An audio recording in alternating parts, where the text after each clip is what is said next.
welcome. Thank you. Hey, thank you for tuning in. We have put together another fabulous show for you today. If this is your first time tuning in, let me help you out. This is a variety show. We have a variety of different segments. One segment has nothing to do with the other. We have segments like, Did You Know? Did you know? Those are fun facts that you may not even think of, but they're true. Then we have Bible or Man. Bible or man? Is it from the Bible or is it a phrase that man made up?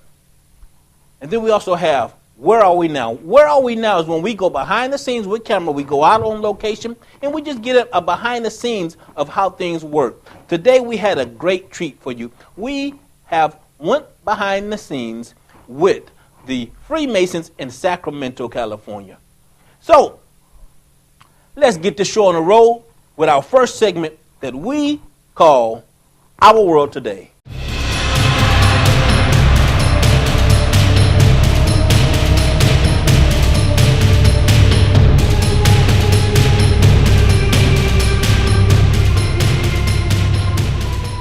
Our World Today.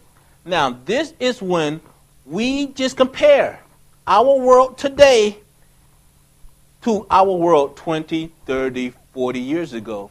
Has it changed? If so, what are the changes? Well, today we are looking at customer service. And we have went out onto a community event and just get some input from other people. Take a look.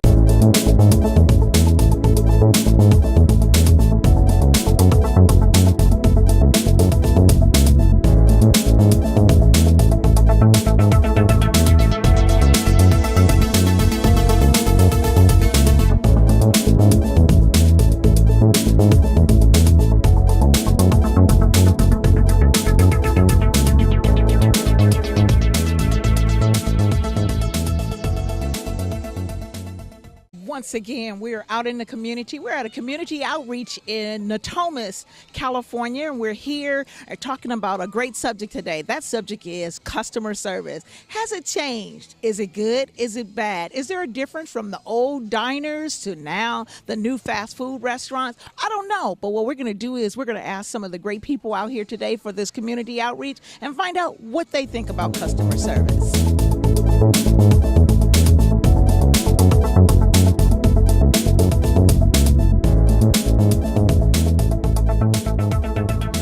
With Beth Southhorn, and we're talking about customer service today. And I wanted to know with Beth, have you seen customer service change over the years? Oh, gosh, yes. As a matter of fact, that's one of the things that it's most concerning about our society these days. Okay, so not being mean about you, Beth, or anything like that, but can you tell me the difference you've seen from 20 years ago to compared to now? Well, yeah, I actually started working at my dad's coffee shop many, many years ago. I was 8 years old.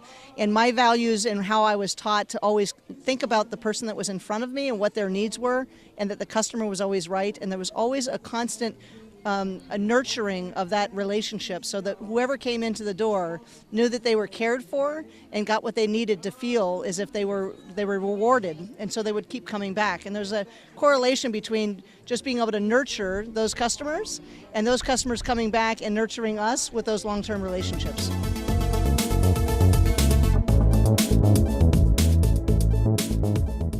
You know, one of the things, since you mentioned restaurants to me, is that I always, when I go into a fast food restaurant, I point to the picture and tell them I want my food to look just like the picture up there. So years ago, working for your father in the food industry, did the food come out better or compared to now? Oh, yeah. I think it came out better. We were always conscious. We would have staff just lined up to make sure that all of the dressings and the special little twists to make that plate look perfect were great. And nowadays, people just don't have that connection. If you don't, you order your food, you get what you're getting, and there's no, real thought or passion to it. But it's because we're disconnected, I think, from each other, and we don't realize that there's a relationship here much more deep than I think just the, getting your bacon and eggs. It's actually a relationship that can be formed.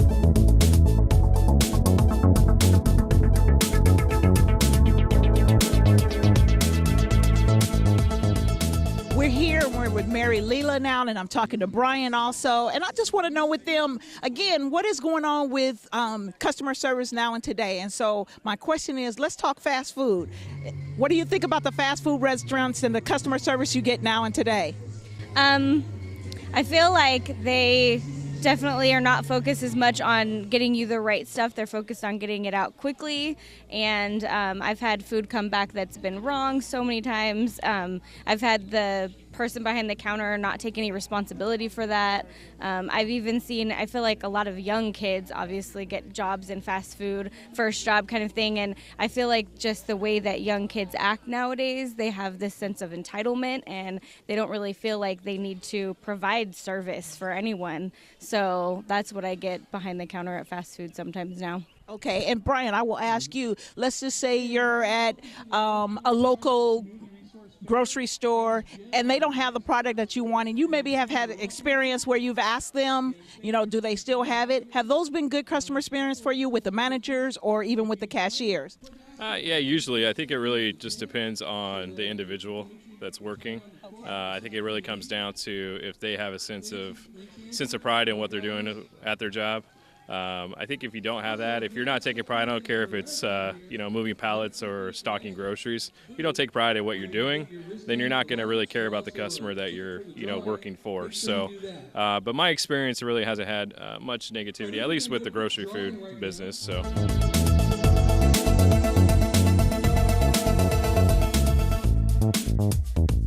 Okay, so in closing, what would you say we could do different with customer service today to make it better? I would say that if anybody's learning about customer service, they need to take the time and ask themselves how to leave their own shoes and really come from a perspective of where the person is coming from so that we can learn how best to be able to care for others' needs. Thank you, Beth. I appreciate that.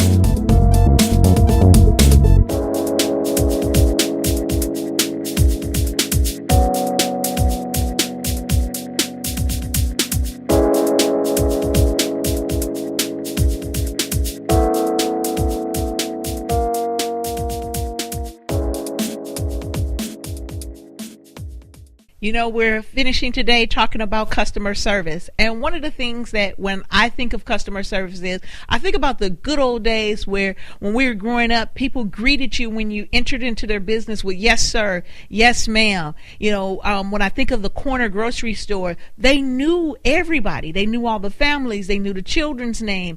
And that was great customer service. That made you want to service their establishment. So when I think of customer service today, do we still have that? Well, one of the things we could just look at is as fast food restaurants. When you go in, some of the things that just bother me is my food is never right, let alone they don't always greet you. They don't always say hi.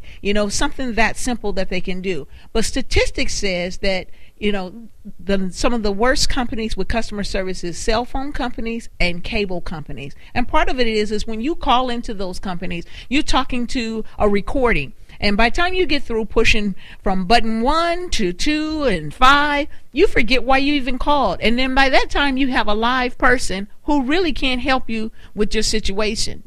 That takes away the personal side of customer service. But what can we do now and today? We can begin by just saying hi and greeting a person. And one of the ways that I like and what I see with customer service is I shop at my local grocery store, which is Bel Air.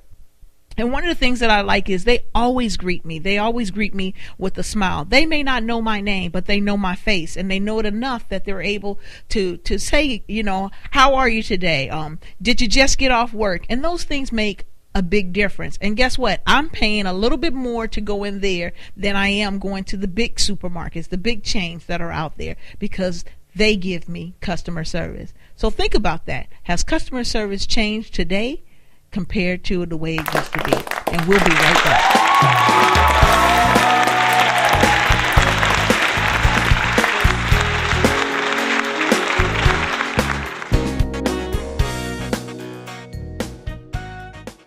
Hey, Yancy, I got this one from my daughter. What is red, black, and white all over? Huh? An embarrassed zebra. Get that? You see what I did there? See, black and white. He's a zebra, but he's embarrassed. Hey, welcome back, welcome back, welcome back. Well, it is now time for our segment that we call Did You Know?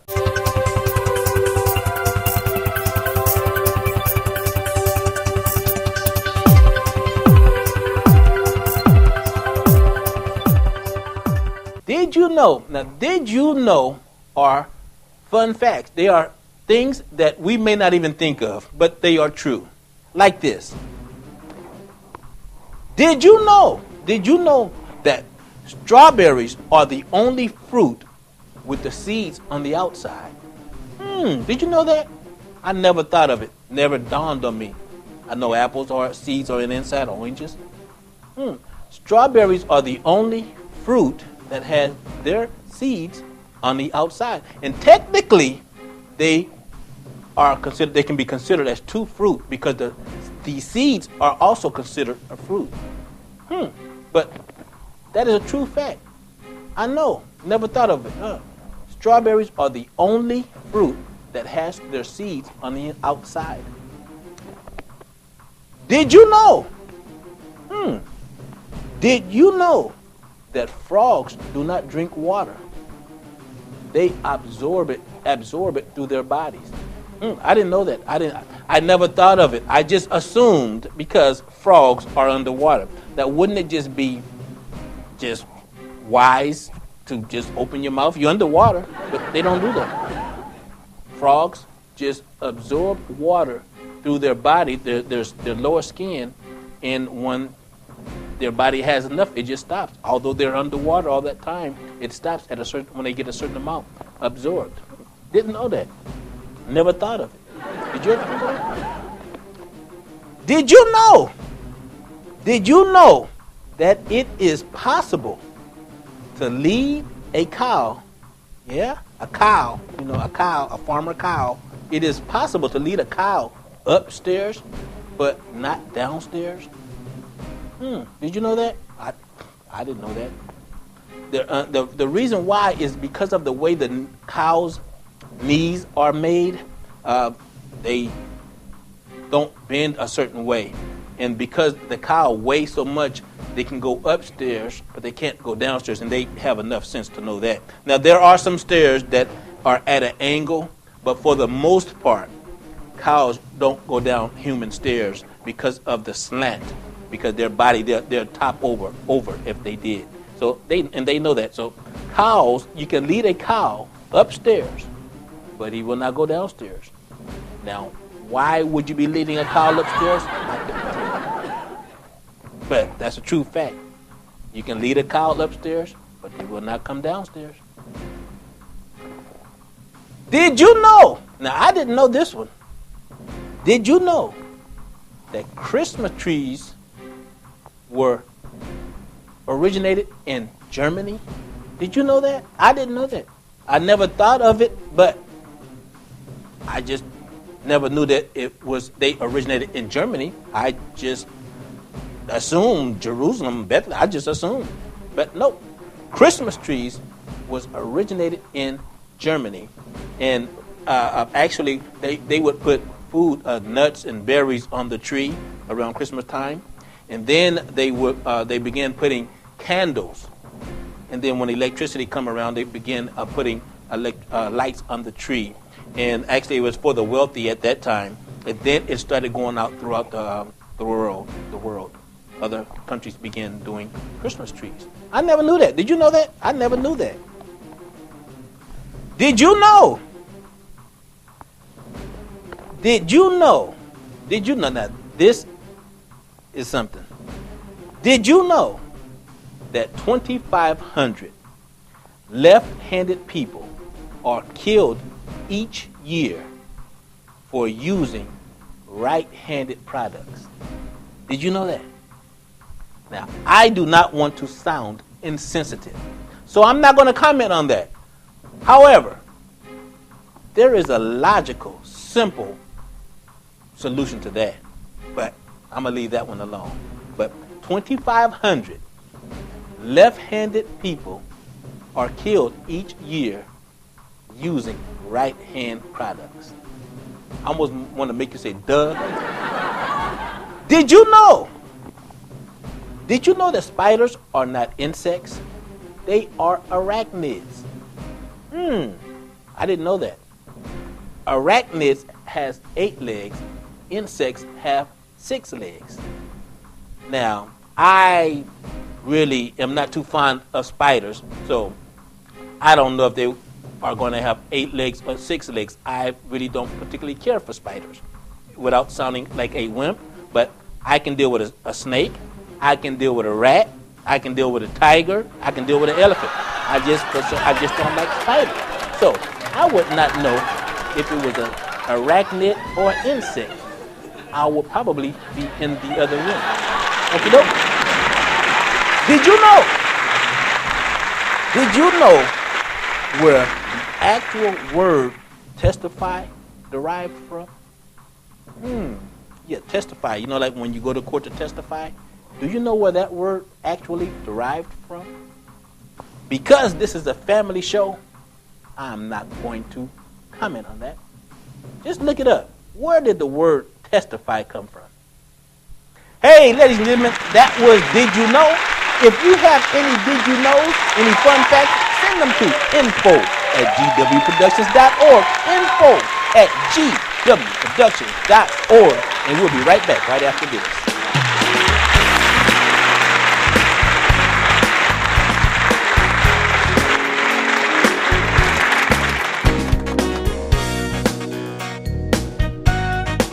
Hey, Yancy, come here, I got a joke.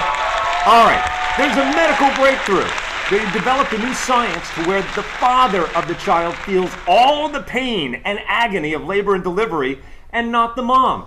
A husband and wife go into labor. They rush to the hospital. They hook the husband up to the machine. The wife pushes, seizures, contractions, and boom, the baby is born. Yeah, I said seizures. It was a very difficult delivery. That's how bad it was. And yet, the husband didn't feel anything. At the end, he said, it wasn't that bad. They drive home with their new baby and find the UPS man dead on the doorstep.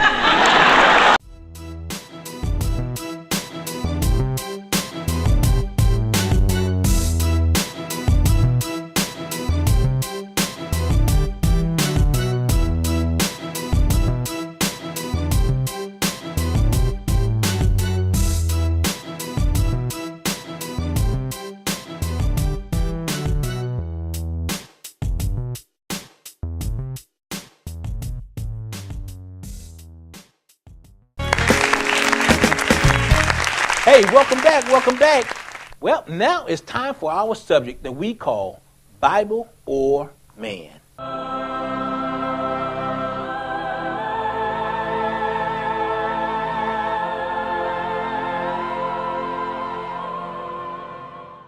Bible or man?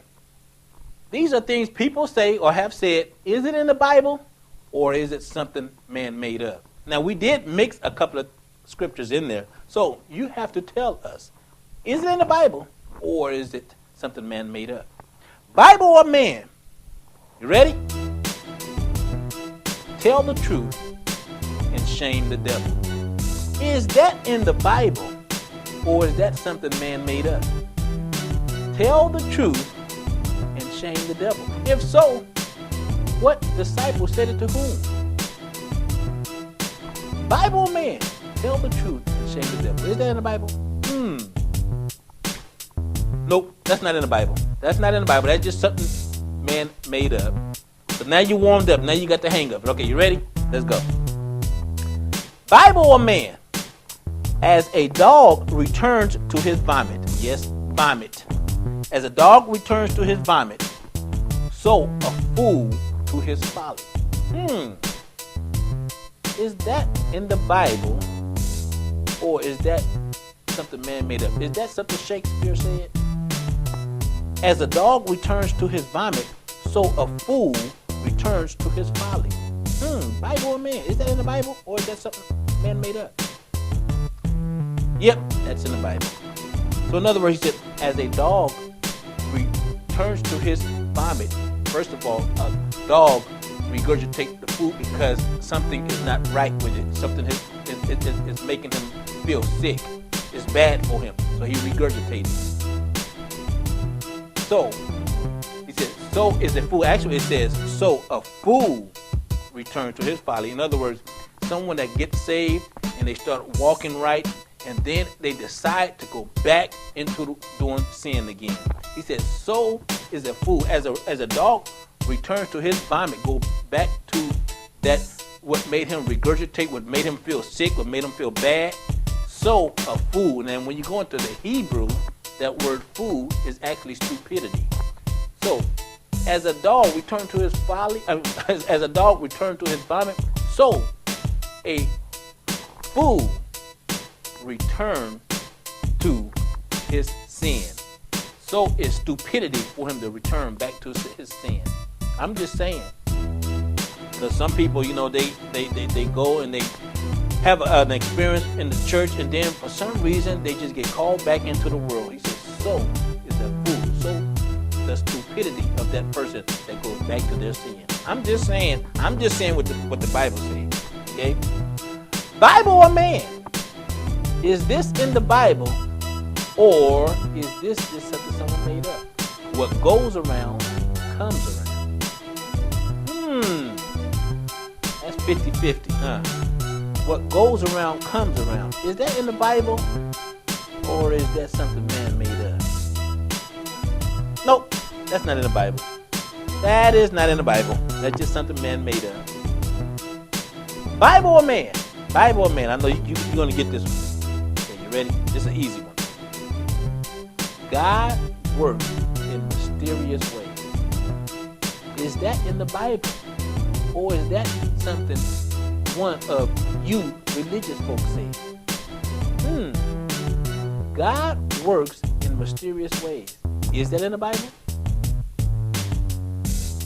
Nope, that's not in the Bible. That is just something someone said. The sound, I don't know where it comes from. Maybe you'll look it up and send it to me. But that is not in the Bible. That is not in the Bible. Bible or man? I know you thought that was. I know you thought you said, I got one. Nope, you didn't get it. Sorry. Bible or man? Now this one sounds like a scripture. Is it or is it not? Okay, listen to this. For it had been better for them not to have known the way of righteousness than after known turn from it. Did you get that? For it had been better for them not to have known the way of righteousness than after know turn from it. After they know, they turn from it. Is that in the Bible or is it not? Bible or man? So it's better for them not to have known than to have known and then turn. Yep, that's in the Bible. What is it saying?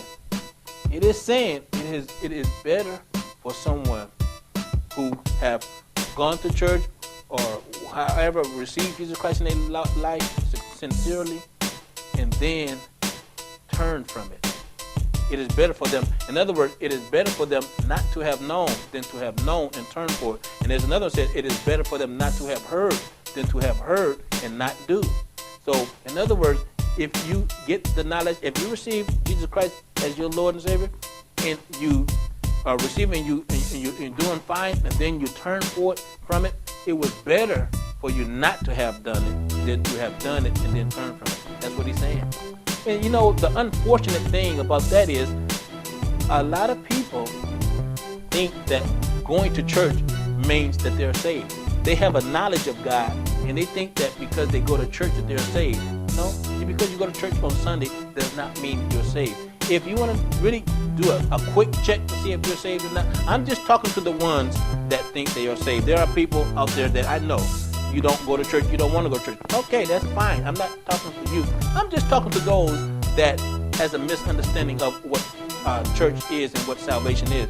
For those that go to church on Sunday and you really think you're saved, the way you do a quick check is just look at your Monday, Tuesday, Wednesday, Thursday, and Friday, Saturday. See how you live your life. Because it's impossible to be really truly saved and live a life contrary to the Word. It's impossible. It's impossible to do that. Now, that does not mean you're going to be walking on water when you're saved. No. What it does mean is that when you sincerely receive Jesus Christ as your Lord and Savior, transformation in your heart takes place. And then it's difficult and hard to treat someone wrong without feeling conviction. It's difficult and hard to go to the club when you know the Spirit of Christ. It's different. It won't work like that. Now, what people have made a mistake in, they have a knowledge of God, and they believe because they have a knowledge of God that they're saved. No, that's untrue. Just because you have a knowledge of God does not mean you are a Christian. Again, first of all, we have to know what the word Christian means. If you check out where it comes from in the book of Acts, when it was first spoken, the Gentiles were calling the disciples Christians after Jesus was crucified. Why? Because they walked like Christ. They act like Christ. They spoke like Christ. They did things like Christ. They lived their life a certain way. And that's why they called them Christians. They was actually calling them names. They was actually mocking them. And the disciples said, we'll keep that name, because the word Christian means Christ-like. Now, a lot of people say that they are a Christian, or they think that they are a Christian. All you have to do is your life Christ-like. That will let you know if you're a Christian. Wednesday, Thursday, Friday, Saturday night, where are you at? What are you doing? What comes out of your mouth? How do you treat people? That'll let you know if you're Christ-like. Now again, Christianity is a growing process, and you go from a babe to a mature Christian. But in that growing process, it's impossible for you to treat people wrong and don't feel convicted, and don't feel sorry, don't feel repentant. If you can treat people wrong, steal, lie, curse, smoke, drink, if you can still do that, fornicate, having sex without being married. But if you can do all that and don't feel any conviction in your heart, and you think it's okay, and you're one of the ones that say, well, God knows my heart. Yes, He do know your heart. He knows that it's turned from Him. Because if you were truly transformed, if you have really received Jesus Christ in your life, a transformation in your heart would have taken place, and those things you would not want to do. You even though your flesh wants to do it, the spirit inside of you will feel guilty, will feel bad, and you can't do it. I'm just saying, that's what that means. That's what Christianity is. That's what salvation is. So, for it had been better for them not to have known the way of righteousness than after know turn from it. For those that have known and then turn from it, for those that go to church and you hear the word and you just decide not to do it, it's better for you not to have known than to know and not to. Well, that's Bible or man.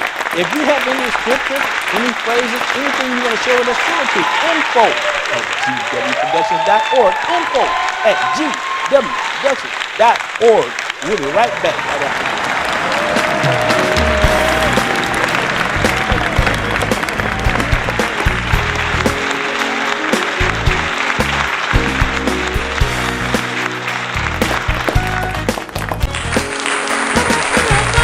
Hey, welcome back. Now, ladies and gentlemen, it is time for our segment that we call Where Are We Now?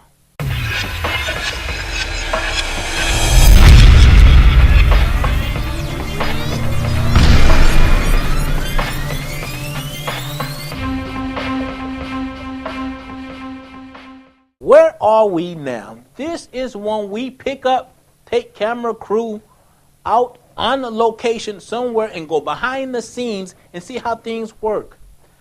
Well, like we said, we had the privilege to go behind the scenes to the Freemasons Lodge in Sacramento, California. Freemasons, secret society or society with secrets? Let's go take a look.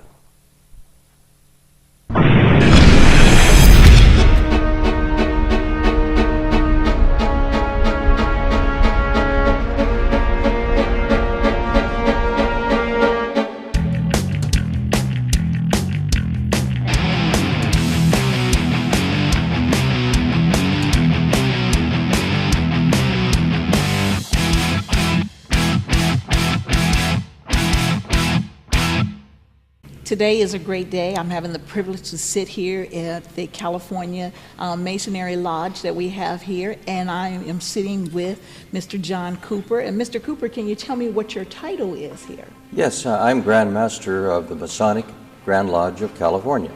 Oh, Wow, okay. This has been very fascinating to me for many of years. I've heard about it. You hear about all the different types of organizations, but it's a privilege to be here to learn about the Masons. So can you tell me, when did the Masons first start? Yes, we actually trace our origins back to the building guilds of the Middle Ages, primarily in Scotland and in England. And groups of stonemasons were our ancestors, and that's how, after about 300 or 400 years, our modern lodges are descended from those early times. Wow, okay, because I know I did some of my history, and it was telling me 1712, so it's even previous. Yes, actually the 1717 is probably the date that you heard. Before that time, lodges were autonomous. In 1717, 4 lodges in the city of London formed the first Grand Lodge in the world. And now there are about 200 Grand Lodges in different parts of the world that are descended from that first Grand Lodge in 1717 in London. And how many members do you have? In the United States, there are about 2.5 million members. In California, we have around 60,000 members. 50 some plus are what we call Master Masons, those who have achieved the top level in Masonry. Okay, so speaking of that, I know that there are 3 levels, so what are the other 2 levels? Well, a man comes into Masonry and becomes an entered apprentice Mason. Just as in the days when they were stone masons, they had to learn how to shape stones. Those were entered apprentices. The second stage in the Middle Ages was what they called fellow crafts, or fellows of the craft. That's our second level today. And then when you have mastered what you needed to do to build a building, you were, in the Middle Ages, a Master Mason. And that's our top level today, that of a Master Mason. What is the purpose of the Masons getting started overall? Well, in the beginning, it was for workers to take care of their own members and their families. Working on building sites and building stone buildings was a very dangerous occupation in the Middle Ages. And if something happened to a worker, the rest of them would band together to help one another and to take care of their families, often widows or minor children, orphans. And so from those traditions of caring for one another, almost all of the rest of Freemasonry descended. Okay, so speaking of that, I know that charity is a part of being a Mason. It is indeed. How does that apply into modern day times with the charity? Well, descending from the idea of taking care of others, Freemasons quickly learned that they could use these skills to help other people that were non-Masons. Today, probably the very best known Masonic charity is that of our Shriners Hospitals for Children. All Shriners are Masons, and growing out of this concern for other people, we take care of children in these Shriners Hospitals at no cost to them or to their families. Ah, that's interesting. So then tell me this, how do you apply the 3 different levels? I understand from the beginning in the Stone Age time. How does that apply now and today? Well, let me describe it in this way. Working with stone, stones had to be made square, had to be made true, if they were going to fit in a wall properly. So Masons early on began to apply that to their own lives, thinking that if we could improve ourselves, that then we would be better men and better participants in the world in which we lived. So nowadays, we don't build stone buildings, but what we do is to try to help our members use the symbols and the tools from these ancient times to shape their lives. So the idea is we want to live lives that are true to ourselves, that are square, ideas that help us become a better part of the larger world in which we live. Okay, so that brings me to that, some of the comments that we have and that we hear, that you're your own religion. So do Yes. you consider that? Freemasons have always had a belief in God.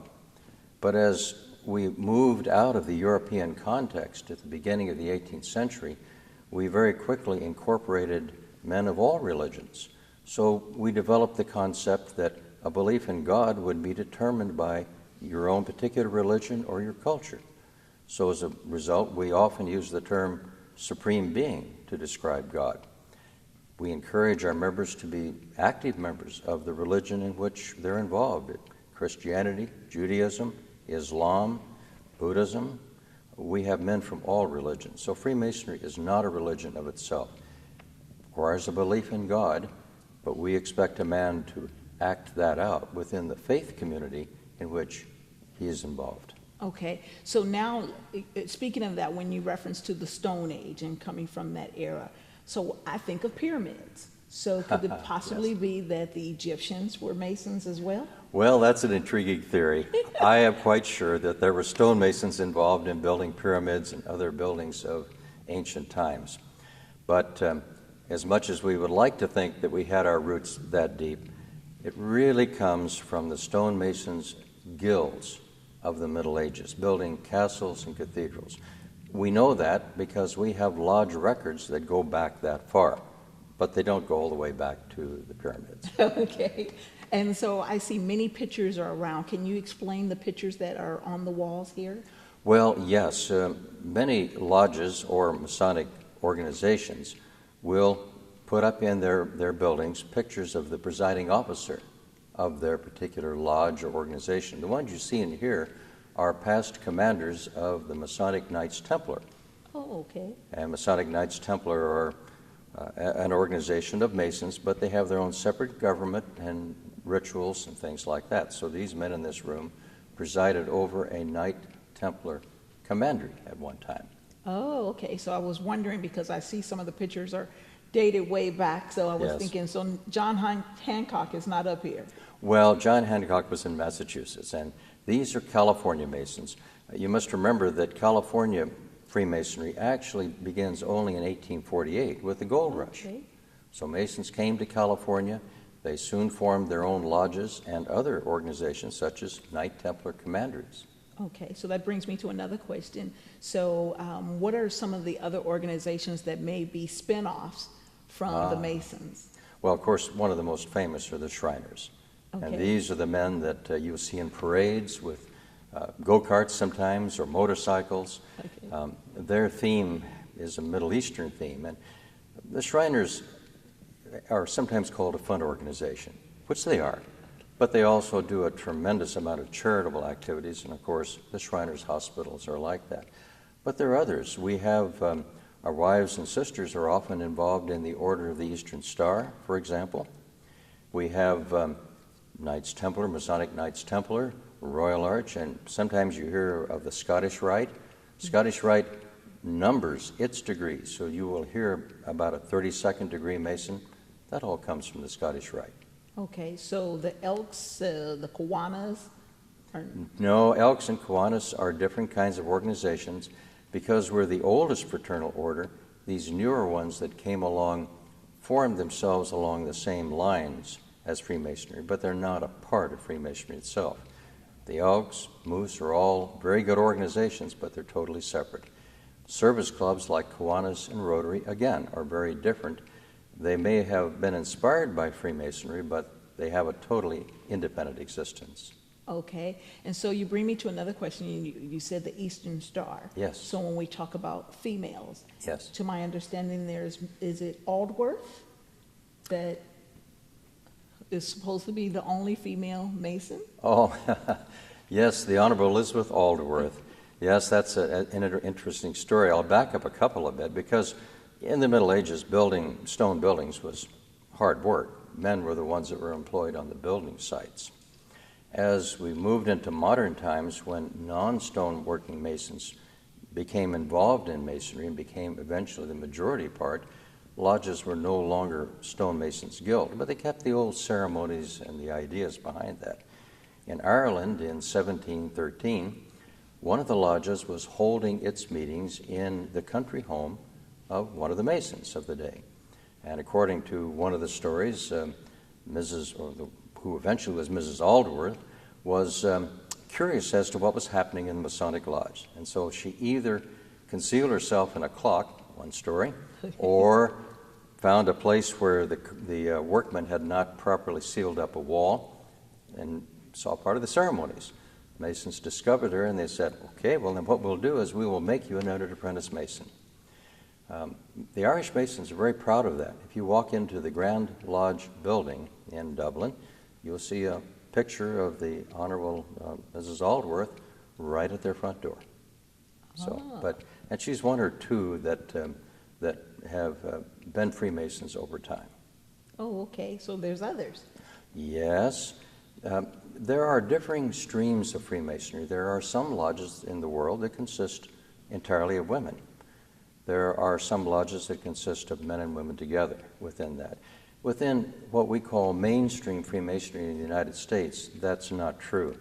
Our wives and others often belong to a parallel organization, such as the Eastern Star, or another one is the Amaranth, and they do the same kind of things that lodges would do, except they have their own separate meetings and governing structures. Oh, okay. So would their charitable also participate with the Shriners? Oh, yes, often. Some of the ones that are associated with the Shriners do all kinds of things to help the Shriners' hospitals. They will prepare toys and stuffed bears and often knitting kind of things, providing support for the children in the hospital, and they also raise funds for it. All these organizations do a tremendous amount of raising of funds to help various ones outside of Masonry. Okay. So one of the things that come to mind is with this being, I've met people that are Masons, and they are, well-to-do, as well as great standing character in their communities. And so if that's such a positive thing, why wouldn't we open it up more to more men to become Masons? Well, I suppose that's a good question. Freemasonry in the United States is pretty much of a bargain. If you were to go some other parts of the world, you would find that it's very expensive to be involved in Masonry. Normally, in the United States, a membership would only cost $300 to $400, and dues are usually around $100 a year, not a month, but a year in most Masonic lodges. So it really is very open to almost everyone. Okay. So if someone wanted to become a Mason, how does that come about? Well, one of the first things is that no Mason will ever ask you to join. One of our fundamental principles is that you have to be interested enough in what Masonry is for you to ask about it. So a man will become interested. He often will be invited to a public meeting where he can learn more about Masonry, often to a dinner that a lodge may put on. And at a certain point, if he is interested enough and he asks for a petition, then the lodge will give him a petition, and it goes on from there. Have you found an increase of membership with the internet being? Yes, absolutely. The internet is a wonderful source of information, and we find that the young men, especially the young men coming into Freemasonry today, often have done their homework. They know a very great deal about our organization, and when they become Masons, they almost have a head start in what we want to teach them, because they've done a lot of research and background on what Masonry is all about. Okay. Can you tell me why so much secrecy? Well, Freemasonry teaches its teachings through a special process that we call the initiatic process. And the idea is you apply for the degrees, and if you are unanimously elected, then you progress through each stage, and the lodge will share with you through that degree information that helps you understand what those symbols mean. Most of the degrees of Masonry today can be read on the internet or bought in bookstores, but it's not the same thing as participating step by step in moving through the degrees. So it's sort of like bringing you into the fellowship of the lodge. And the really only secrets that we have, I suppose, would be what we've inherited from those stonemasons of the Middle Ages, certain grips or certain signs, but even those you can find on the internet. So it really is a symbolic thing.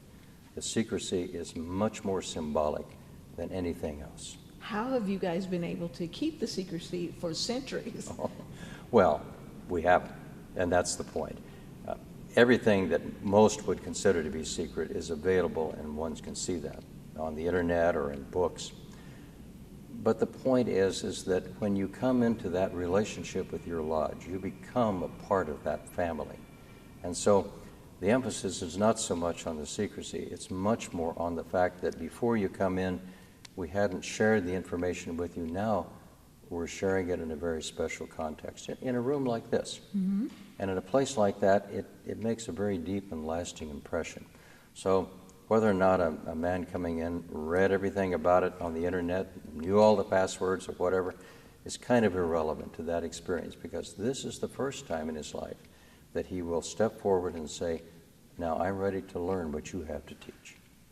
I found it very interesting that besides the John Hancocks, the George Washingtons, to the history of the famous celebrities that have been Masons. I mean, from Clark Gable. I mean, yes. I mean, there's a list. Nat King Cole. I was so surprised to see. Yes. So, so for California, who are some of the famous ones that you know of? Oh, well, we had a very great many involved in the early history of California.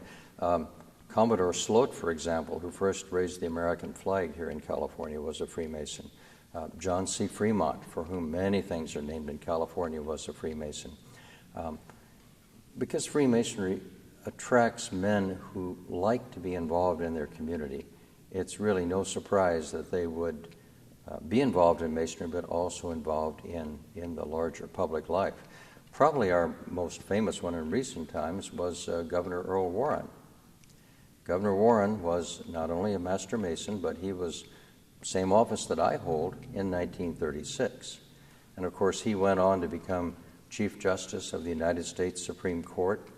The landmark Brown versus Board of Education decision that he wrote, we've discovered was full of images and phrases that he used when he addressed our Grand Lodge in 1936. So just an example of one that we're very proud of. Oh, okay. So let me ask you, I know we're sitting in the California Lodge, Yes. but suppose I relocate. Mm-hmm. Do I just pick up and join another lodge? Yes, and that's one of the things about Freemasonry. It is worldwide. It exists in every country where freedom of association is allowed. It's not allowed in dictatorships. But if you move from California to another American state or to a foreign country where Freemasonry exists, you can transfer your membership and become an active Mason there. Oh, so tell me, how many lodges worldwide? That would be a difficult number for me to answer. California has 335 lodges, and we're one of the larger jurisdictions in the world. Many jurisdictions in the world will have many more lodges because they have fewer members. A typical American lodge will have between 100 and 250, whereas a lodge, let's say in England, will have 35 to 40 members. Okay. So the United Grand Lodge of England, which is the oldest Grand Lodge in the world, probably has around 2,000 lodges on their rolls. So how many membership here in California? Well, we have, if we count our entered apprentices, which we do, it's 60,000 plus Masons in California. Okay. I read somewhere it's like over 2 million, though? About 2.5 million nationwide. Okay. And perhaps around the world it would rise to the level of 4 million Masons. Now, is there a hierarchy, knowing that we started in Europe first, Mm-hmm. and we have all these lodges and all different places, but is there a hierarchy where you have to answer? No, every Grand Lodge is completely and totally autonomous. Okay. In some parts of the world, there'd be a Grand Lodge for the entire country. But in the United States, there's a Grand Lodge for every American state, plus the District of Columbia. In addition to that, we have other Grand Lodges with which we are in fellowship that operate within this. The Prince Hall Grand Lodges, for example, there's 34 of those in the United States. And the Grand Lodge of Iran, which is in exile, works in the United States. So there's more than just the 51 jurisdictions. Okay. And do you guys do like maybe for the different levels where all of you come together, meetings once a year? Yes, we do. There are many conferences around the world. I may have mentioned that I just came home from Bucharest, Romania for attending the World Conference of Grand Lodges. We had around 105 Grand Lodges participate, and we'll be the host of that same conference in San Francisco in November of 2015. So I also know you have a big event coming up next weekend. Can you yes, tell me about that? Yes, we can. One of the things that we've inherited from our stone mason ancestors is placing cornerstones for public buildings. A cornerstone is an important stone because it's the first stone from which all the other measurements of the building are taken. So it's got symbolism for us. We are often invited, and have been throughout the years, to place a cornerstone for a new public building. An example of that, in 1793, George Washington laid the cornerstone for the United States Capitol. It's probably the most celebrated. Well, in 1861, we were invited to perform that same ceremony for our Capitol just a couple of blocks from here. So in May of 1861, the Grand Lodge of California assembled, and we conducted the same ceremony that we're going to replicate this coming Saturday, a week from this coming Saturday. Oh, that should be fascinating. And my last thing I wanted to ask you, is it true that some of the Mason symbols are on the dollar bill? Well, we often hear that. And that's because symbols in Masonry often have multiple uses outside of Masonry. The one that most are thinking of are a couple of things. There is a pyramid on the backside of the seal, and it's on our dollar bill. Yes. Those who put it together, many of them were Masons, and they were familiar with Masonic symbols. There is an eye above that, and the symbolism of that is the symbolism of God, all-knowing. But it's not specifically a Masonic symbol. You wouldn't find any Masonic rite or degree that has a pyramid with that all-seeing eye. So they drew from the symbolism that we all share in common, these two symbols to put on our seal. Oh, okay. I want to thank you, Mr. Cooper. This has been extremely fascinating. I learned a lot. Hey, that's our show for today. If you have any Did You Know, Bible or men, or a location you would like us to come to, email me at info@gwproductions.org. info@gwproductions.org. And we'll see you next time.